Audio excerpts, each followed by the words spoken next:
Para mim sempre é uma alegria estar aqui, nesse grupo de oração tão cheio de unção, tão cheio da graça de Deus.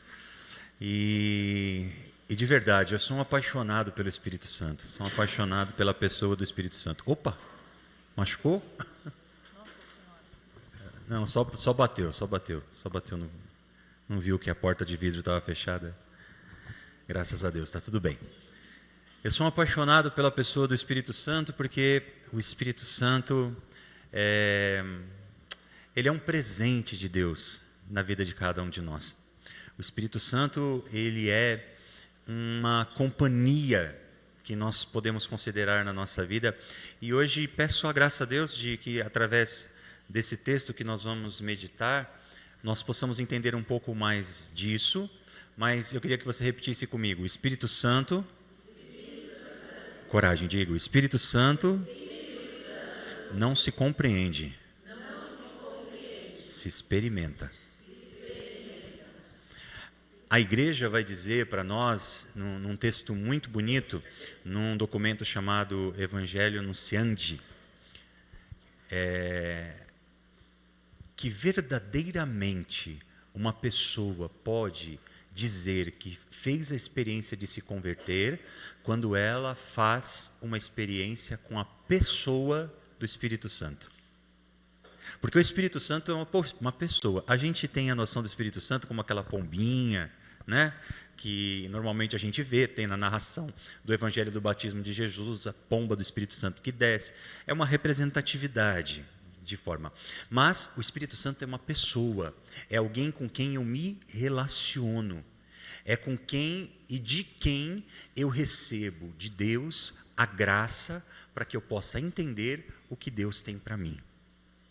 Por isso que essa beleza que nós temos na nossa doutrina católica, desse nosso entendimento sobre a Santíssima Trindade, Pai, Filho, Espírito Santo, que são três pessoas e um único Deus, é muito e faz muito sentido para a nossa fé, e nós vamos tentar entender um pouquinho hoje por que disso acontece. Vamos lá, se você tem a sua Bíblia, pega aí no Evangelho de São João, por favor. No Evangelho de São João, no capítulo 16. João 16. A tradução da minha Bíblia é da Ave Maria, eu acho que é da maioria, normalmente, também as de aplicativo de celular, normalmente eles usam a tradução da Ave Maria. João, capítulo 16, o Evangelho de São João. Lá na frente tem as cartas, né? Mas é no Evangelho, o quarto, chamado quarto Evangelho de João. Nós vamos, na verdade, pegar um pouquinho antes ali, pegar a partir do versículo 26 do capítulo 15. O texto vai dizer: quando vier o Paráclito, que vos enviarei da parte do Pai, o Espírito da verdade, que procede do Pai, ele dará o testemunho de mim. Também vós dareis testemunho, porque estáis comigo desde o princípio. Disse-vos essas coisas para vos preservar de alguma queda. Eles vos expulsarão das sinagogas. E virá a hora em que todo aquele que vos tirar a vida julgará prestar culto a Deus. Procederão desse modo porque não conheceram o Pai, nem a mim. Disse-vos, porém, estas palavras, para que quando chegar a hora, vos lembreis de que vô-lo anunciei. E não vô-las disse desde o princípio, porque estava convosco. Agora vou para aquele que me enviou, e ninguém de vós me pergunta: para onde vais? Mas, porque vos falei assim, a tristeza encheu o vosso coração. Entretanto, digo-vos a verdade, convém a vós que eu vá, porque se eu não for, o Paráclito não virá. a vós. Mas, se eu for, vô-lo enviarei. E quando ele vier, convencerá o mundo a respeito do pecado, da justiça e do juízo. Convencerá o mundo a respeito do pecado, que consiste em não crer em mim. Ele o convencerá a respeito da justiça, porque eu me vou para junto do meu Pai, e vós já não me vereis. Ele o convencerá a respeito do juízo, que consiste em que o príncipe deste mundo já está julgado e condenado. Muitas coisas ainda tenho a dizer-vos, mas não as podeis suportar agora. Quando vier o Paráclito, o Espírito da verdade, ele vos ensinará toda a verdade, porque não falará por si mesmo, mas dirá o que ouvir, e vos anunciará as coisas que virão. Ele me glorificará, porque receberá do que é meu, e vô-lo anunciará.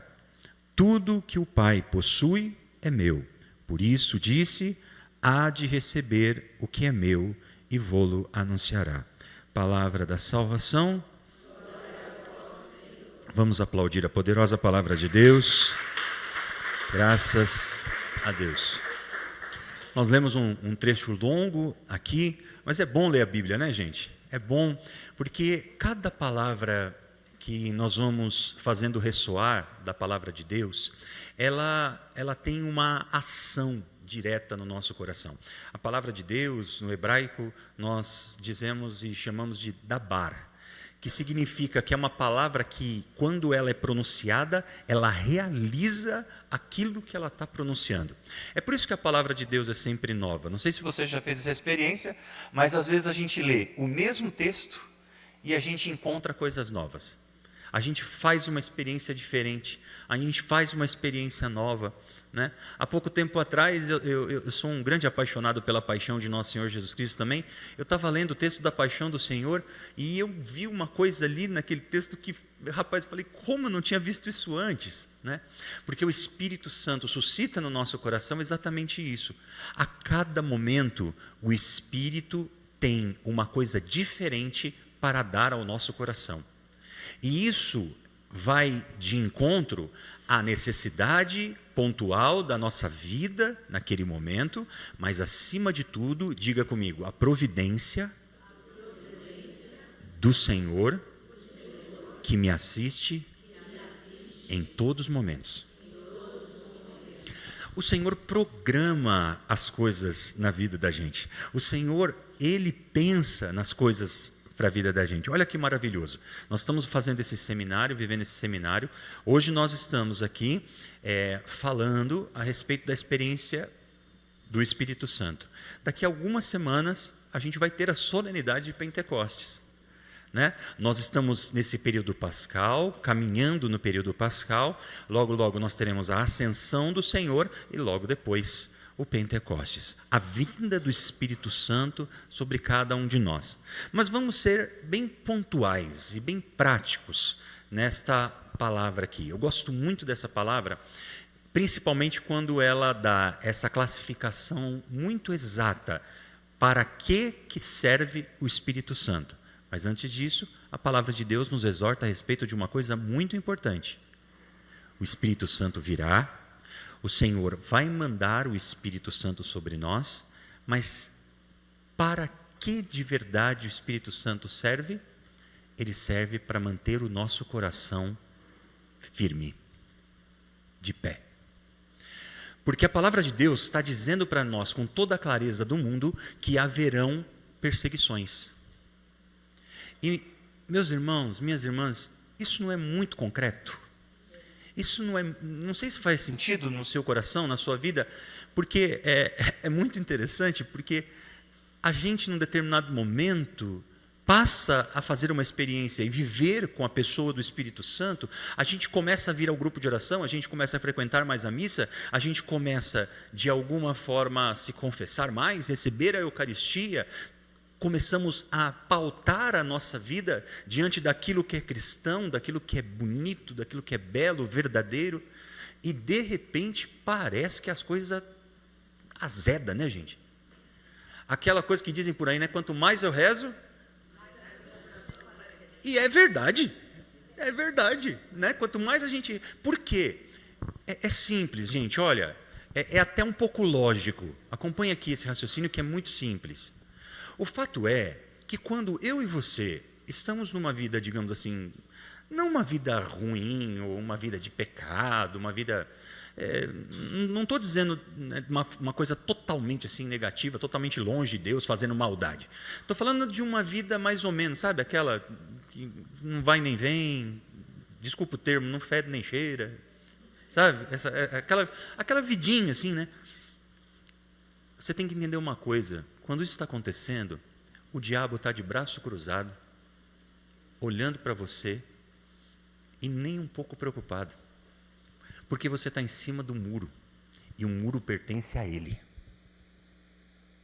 Quando você dá um passo para fora desse muro, e que você tinha uma musiquinha que a gente cantava antigamente, né? Saia de cima do muro, venha para o lado de cá, né? Uma musiquinha que a gente usava para fazer animação com o povo, né?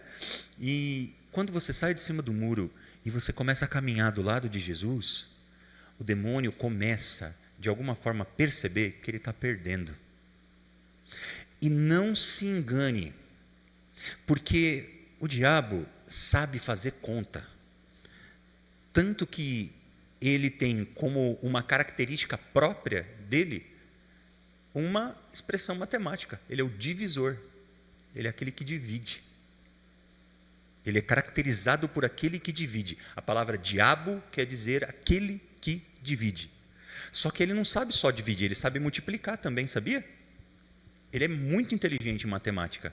E quando ele percebe que de alguma forma você deu um passo no caminho de Jesus, esse passo nunca é somente seu. Porque quando você escolhe por Jesus, a palavra de Deus é muito clara para nós a respeito disso. É fato que quando nós escolhemos a maldição na nossa vida, essa maldição atinge também aqueles que nós amamos, as nossas gerações.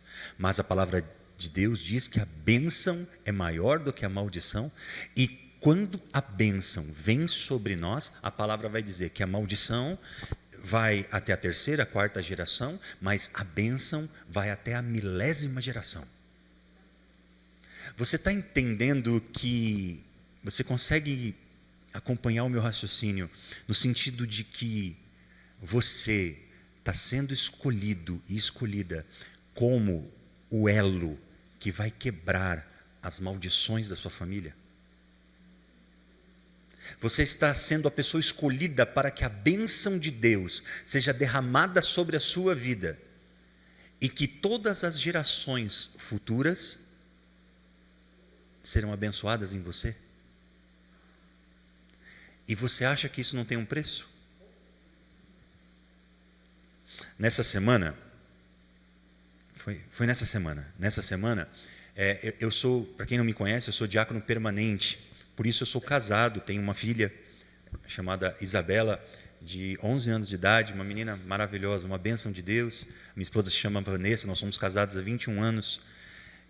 A igreja ordena alguns homens como diáconos permanentes, né, porque a gente não vai virar padre, nós seremos diáconos até o fim da vida, e desta forma nós servimos a igreja, e uma das formas de servir, inclusive, por isso que eu sempre agradeço muito de estar aqui, é servir anunciando a palavra de Deus. Essa é uma das obrigações do diácono, tanto que normalmente você vai na missa, de vez em quando tem um diácono, você vê que não é o padre que proclama o evangelho, é o diácono, né? Porque esse é o papel, um dos papéis do diácono, né?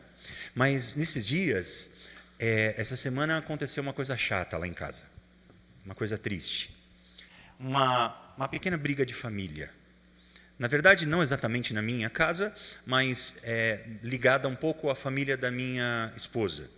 A minha esposa perdeu o pai, vão fazer agora 2 anos que ela perdeu o pai, e aquela bagunça de herança, aquela coisa de divisão, aquela coisa toda tal, parecia que tudo estava resolvido. Até que foram vender um bendito de um Fusca 68 que tinha lá na garagem. Gente, um Fusca 68.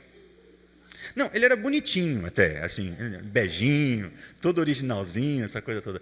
Mas foram vender, porque estava na garagem enferrujando. Tanto que, para conseguir vender, teve que chamar um mecânico para ir lá, para arrumar tudo. Teve que gastar um dinheiro para vender o negócio. Eu não entendo muito essas coisas, mas tá bom. O fato é que foi... E aí aconteceu um desentendimento ali entre principalmente o meu cunhado e a minha cunhada, né, os irmãos, né? Porque a Vanessa tem dois irmãos mais novos, um do meio e depois uma mais nova, mas também casada e tudo mais. E eles, infelizmente, se desentenderam por conta dessa coisa e tudo isso. E você via que claramente era mesmo, no próprio sentido da palavra, um desentendimento. Porque um falava uma coisa, o outro entendia a outra, e aí atacava o outro e que não sei o quê. E nós no fogo cruzado, né? A gente não sabia, meu Deus do céu, o que a gente faz? Muito interessante, porque a minha esposa, eu estava no quarto com a minha filha, minha esposa saiu do quarto para tentar amenizar a situação, minha filha sentou na cama e encheu os olhos de lágrima e falou: papai, eu sei o que está acontecendo, está todo mundo brigando. E aí ela começou a chorar e ela falou assim: o vovô deve estar triste no céu. E começou a chorar, né? E eu acalmei ela, eu falei: meu amor, olha, primeira coisa, no céu não tem ninguém triste, porque quando a gente está no céu, a gente está na bem-aventurança de Deus e tudo é felicidade.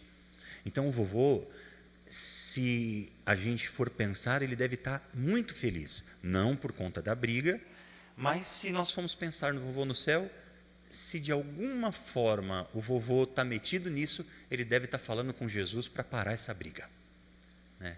Ela: verdade. E depois eu fui conversando com ela e dizendo para ela a minha experiência de vida também, a respeito da minha história, e falando para ela: olha, filha, o que é isso? Olha, isso é um desentendimento. A gente fica nervoso, a gente fala bobagem, um ofende o outro, enquanto a gente... E ela falava assim, as crianças são incríveis, né, gente? Ela simplesmente falava para mim assim: papai, não seria mais fácil só conversar? Quase que eu peguei o telefone da minha esposa e falei: deixa a Isabela resolver o problema, né? Deixa a criança resolver o problema.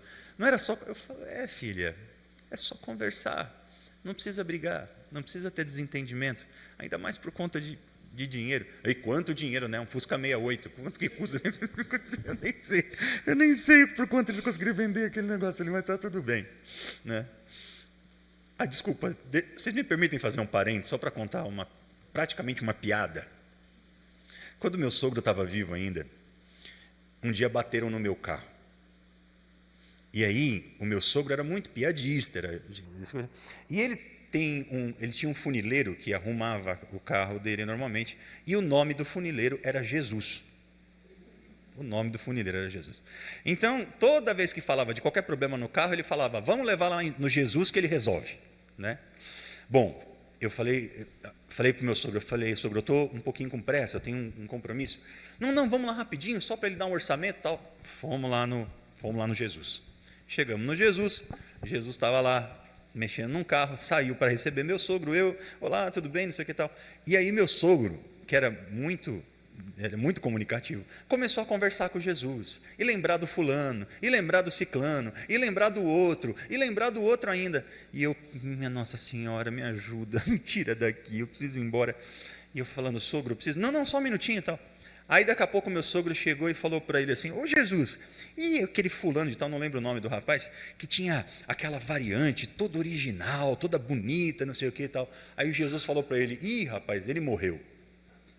Nossa, ele morreu? Morreu. Você não acredita, cara. Mas e a variante dele? Ixi, a esposa vendeu por 5 mil. Quando ele disse isso, eu cheguei no ouvido do meu sogro e falei: quando o senhor morrer, o Fusquinha do Senhor vai embora por 5 mil. Aí ele falou: meu genro veio aí fazer o orçamento do carro. Acabou com o papo, graças a Deus. Se eu soubesse, tinha feito isso antes. O fato é que, no meio dessa confusão toda, o coração de uma criança nos mostra uma resposta que é muito simples. E aí eu falei para ela disso, da diferença da bênção e da maldição, né? Porque esses dias atrás, ela viu eu tratando uma situação, e olha só, eu nem tinha percebido que ela estava prestando atenção.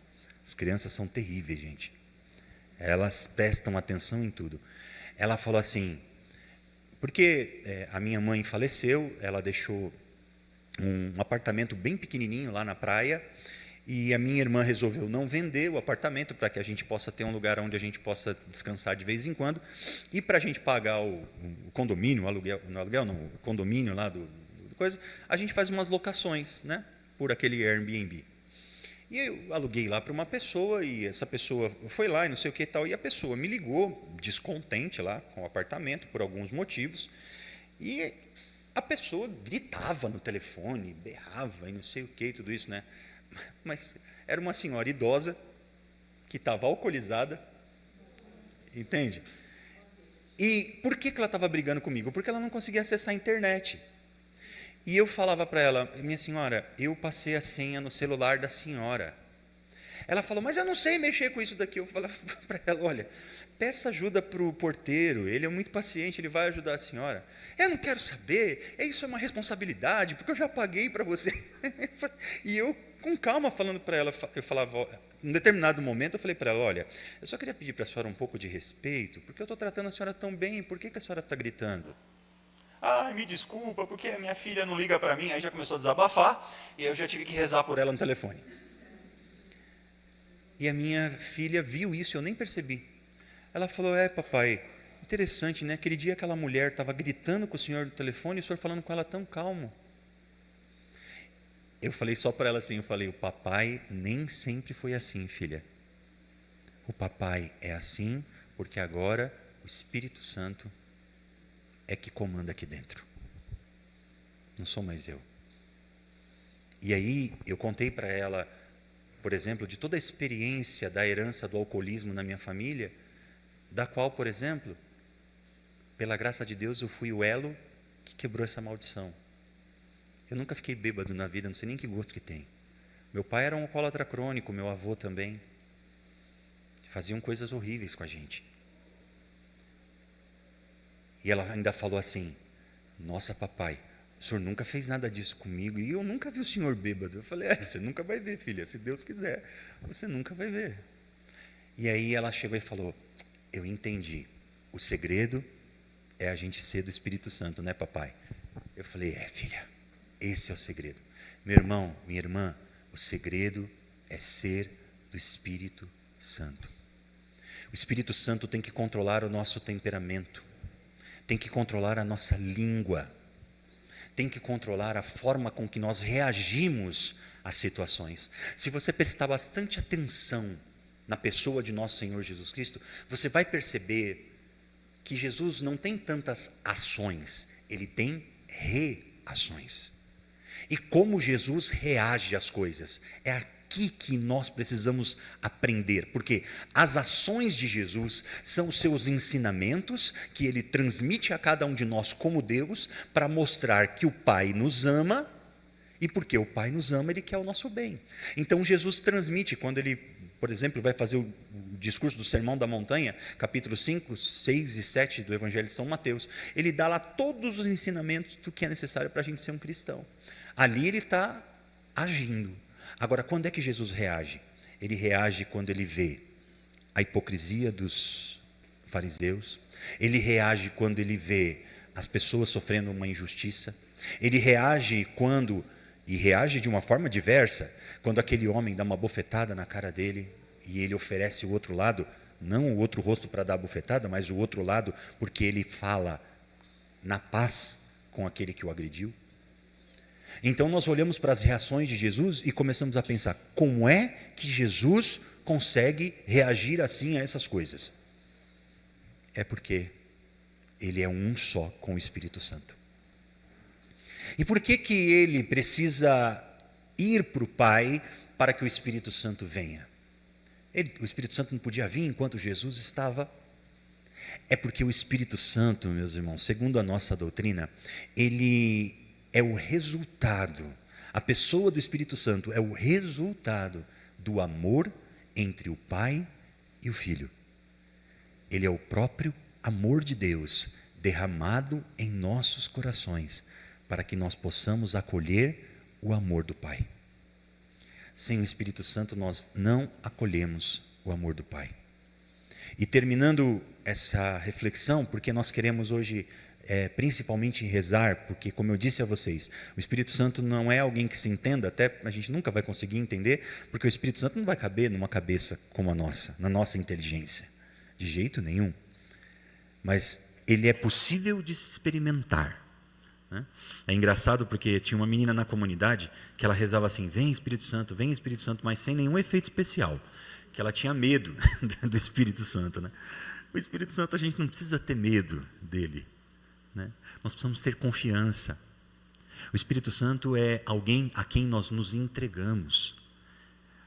Agora, o grande perigo de se entregar ao Espírito Santo é que você vai se tornar efetivamente alguém perigoso. Porque quem é cheio do Espírito Santo, quem está cheio do Espírito Santo, se torna alguém perigoso para o inferno. O inferno treme. E é por isso que essa palavra está dizendo a respeito das perseguições. E está falando aqui da perseguição, inclusive até dentro da própria igreja, dentro da nossa família, dentro dos contextos onde você não vai entender por que as pessoas estão te perseguindo. Elas estão te perseguindo porque você está no caminho do Senhor. E se o inimigo não pode mais tocar a sua vida, se o inimigo não pode mais tirar a sua paciência, se o inimigo não pode fazer mais você ser uma pessoa agressiva, ele vai atacar quem? Ele vai atacar quem está do teu lado, ele vai atacar a sua família, ele vai atacar quem é mais frágil, para atingir quem? Você. Você entende quanto é necessário nós termos essa sabedoria? Você percebe o quanto isso é uma batalha? Isso é a batalha espiritual, meus irmãos e minhas irmãs. Mas finalizando o texto aqui, eu gosto muito dessa parte em que fala que o Espírito Santo vem nos convencer do pecado, da justiça e do juízo. Do pecado, porque o pecado consiste no que? A palavra está dizendo no que? Em não crermos em Deus. O pecado é falta de fé. O pecado é a gente duvidar desse amor de Deus, que é tão grande e tão maravilhoso, que vem ao nosso encontro, mesmo sem a gente merecer. Mesmo quando a gente é pecador, mesmo quando a gente faz alguma coisa de errado, o amor de Deus está conosco. Depois ele vai falar a respeito da justiça, porque a justiça se cumpre, porque o próprio Deus, na segunda pessoa da Santíssima Trindade, vem ao mundo, se dá a cada um de nós por amor na cruz, e nós o renegamos. Então, por essa justiça, esse Filho de Deus ressuscita e é elevado ao céu. Ele volta para o Pai, para que essa justiça se cumpra. E a terceira e última coisa, diz que ele nos alerta a respeito do juízo, porque o príncipe desse mundo, por favor, preste atenção nessa parte, porque é uma das partes mais importantes daquilo que eu estou pregando. A palavra de Deus diz assim: ele nos convencerá a respeito do juízo, que consiste em que o príncipe desse mundo já está julgado e condenado. Isso é o juízo. Por que isso acontece, né? Eu não sei se eu já contei isso aqui, mas eu conto em vários lugares onde eu vou, porque é uma coisa que marcou a minha vida. Há muitos anos atrás, lá na minha paróquia, tinha um grupo de senhorinhas que tinha um grupo de intercessão que rezavam pela conversão do diabo. Mas tadinhas, elas eram muito piedosas, elas tinham bastante fé, né? Para acreditar que o diabo vai se converter, elas tinham bastante fé. É claro, ninguém tinha explicado para elas, né? Segundo a nossa doutrina, o diabo não pode se converter, porque ele tem um julgamento que já foi realizado. Ele era um anjo de luz. Ele era um anjo que tinha o pleno conhecimento daquilo que Deus é. Então, ele renunciou a isso, ele deu as costas para Deus. Ele fez uma escolha, e que no caso dele é definitiva. No meu caso, no seu não é definitiva, por quê? Porque nós vivemos na ignorância daquilo que Deus é. Aí nós somos educados na fé, nós vamos aprendendo o que Deus é e nós vamos nos convertendo. A nós é possível. E Santo Inácio de Loyola diz, inclusive, que até o momento do último respiro que nós temos é tempo de conversão. Até o momento do último respiro. Agora, a má notícia que ele dá é que depois do último respiro entra o tempo da justiça de Deus. E a justiça de Deus tem a mesmo tamanho e dimensão da sua misericórdia. Isso é muito sério. Muito sério. Então, elas rezavam pela conversão do diabo, mas ele não pode se converter porque ele já está julgado. E aqui que é uma coisa muito simples, gente. O diabo não quer ficar no inferno sozinho. Ele é carente, entendeu? Ele é carentão. Ele não quer ficar lá no inferno sozinho, porque ele sabe que ele já está condenado. Ele sabe. E que não tem volta para ele. Ele não quer ficar sozinho. Então, ele constantemente está do teu lado te perguntando: quer me fazer companhia? E cuidado, viu? Porque o diabo, ele não é aquele bicho chifrudão, com rabo vermelho, que solta fogo pela boca. Normalmente ele vem com boa aparência. Normalmente ele aparece como se fosse um anjo de luz e faz esse convite para você, não te ameaçando, falando: faz isso, não vai dar nada, não vai ter um problema. Estou pensando em separar do meu marido. Na verdade só te maltrata, é melhor mesmo que você se separe, que você merece ser feliz. Não quero mais falar com meu filho. Esse filho é ingrato mesmo. Melhor que você não perdoe ele nunca na sua vida. O diabo vem com esse papinho. Porque ele já está julgado e ele precisa de companhia. Tem alguém aqui que quer fazer companhia para ele? Esses dias eu estava fazendo uma pregação e vi que o pessoal estava desatento assim. Eu falei: quem quer ir para o inferno, levanta a mão. Umas 10 pessoas. Olha, gente, toma cuidado com o que vocês falam, né? Mas aqui, graças a Deus, todo mundo é bem atento. É claro que nós não queremos ir para o inferno. Se nós estamos aqui, nós queremos o céu. Hoje morreu um grande amigo, o Marcos. Ele é membro de uma nova comunidade chamada Cristo Libertador, uma comunidade muito bonita.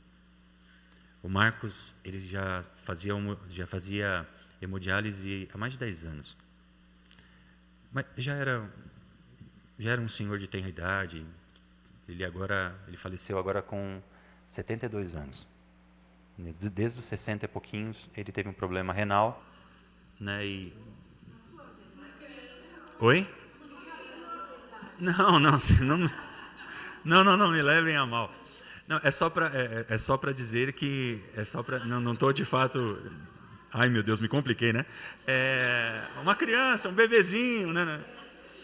Não, uma pessoa já com muita experiência de vida, que já, melhorou, né? Uma pessoa que já muita experiência de vida e muitas pessoas não sabiam, mas eu tive a alegria de acompanhar o Marcos na vida dele, porque eu era diretor espiritual dele. E eu posso testemunhar a vocês, um homem santo. Santo, gente, santo. Ele passou, pelas minhas contas, por mais de 15 cirurgias. Porque além do rim, ele era todo ruim. No Covid, ele ficou internado, todo mundo falou: agora o Marcão vai. A gente chamava ele de Highlander, porque ele já tinha passado por tanta doença, mas tanta doença, né? Tanto que quando chegou a notícia que ele estava internado, a gente falou: mais uma que o Marcão vai escapar, né? Aí depois me ligaram do hospital, falando: Júlio, agora não vai ter jeito, está tendo falência múltipla dos órgãos, é só esperar o momento chegar, né? Eu me programei para ir lá visitá-lo e já chegou a notícia do falecimento dele. Eu saio daqui, eu vou praticamente direto lá celebrar as exéquias dele, né? Um homem santo, cheio do Espírito Santo. E sabe quais foram as últimas palavras dele? As últimas palavras dele foi: meu destino é a cruz, porque eu quero ficar junto com Jesus. Eu quero permanecer com Jesus. Enquanto Ele quiser me dar vida, eu quero ficar vivo. Mas quando Ele me chamar, eu quero ir ao encontro dele na cruz. Isso é uma pessoa cheia do Espírito Santo, gente. Isso é alguém que entendeu o que o Espírito Santo está preparando para cada um de nós. Se você olhar para o começo da igreja, aqueles mártires que eram levados para que as feras pudessem comê-los, para que morressem ao fio da espada degolados, como é que esses homens morriam glorificando a Deus? Cheios do Espírito Santo. Como é que o Papa São João Paulo II e o nosso querido Papa Francisco levaram o seu pontificado até o momento da sua morte? Acho que duas coisas que vai marcar a minha vida para o resto da minha vida é a cena de João Paulo II na janela, tentando falar e simplesmente